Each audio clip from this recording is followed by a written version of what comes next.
Happy Monday. I like to greet people at the first of the week with a phrase like Happy Monday because Monday is typically not our most favorite day of the week.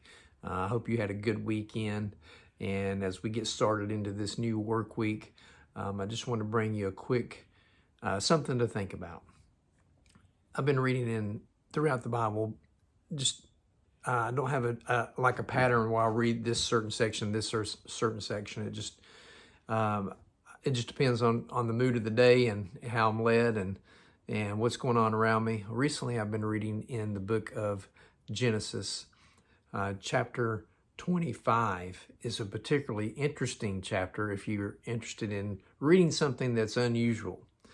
In chapter 25 of the book of Genesis, we read about the birth of two brothers, Jacob and Esau. I should say Esau and Jacob. They were twins. And Esau was the firstborn of the two. But the story, what makes it interesting is that the Bible says that while they were still inside their mother, they wrestled each other for power. You see, it was really a very important thing that the firstborn male in a family would receive the birthright or the inheritance of the father. So they wrestled, the Bible says, together to see who could get out first, who could be born first. In this particular case, Esau won that. He was born first.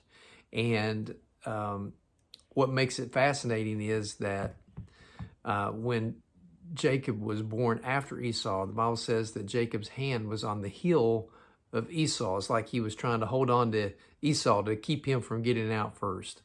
What makes that fascinating? Well, there's so many things that makes that fascinating to me, but we read later on in that chapter too about how Esau was a skilled hunter as he grew up, and he was constantly in the wilderness hunting game and bringing that game back and preparing it for his dad, and his dad really enjoyed, Isaac, by the way, is his dad, enjoyed the meal that Esau would prepare.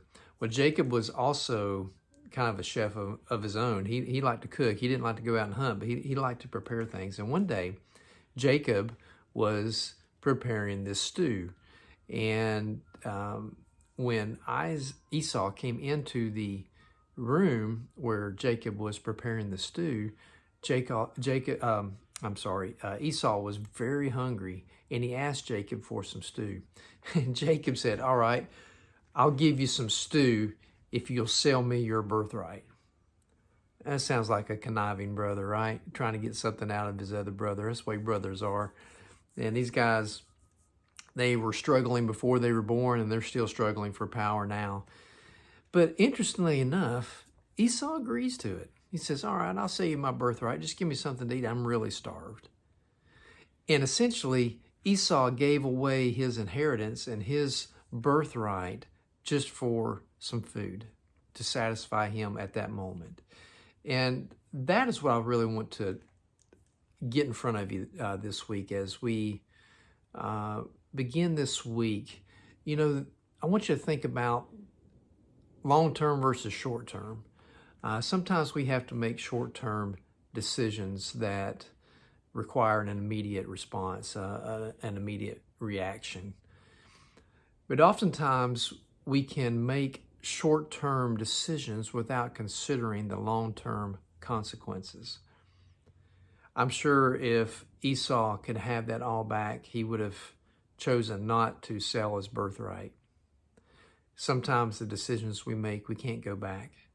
You know, they are decisions that we have to live with.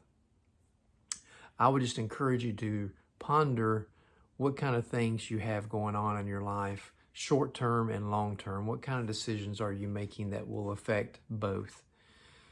And if your short-term decisions have long-term impact, it would be wise to consider what kind of impact that is, good, bad, or anything in between. If I can help you figure any of that out, please let me know. I'm here for you 24/7, and I just am honored to be your chaplain. I pray that you have an amazing and a blessed week.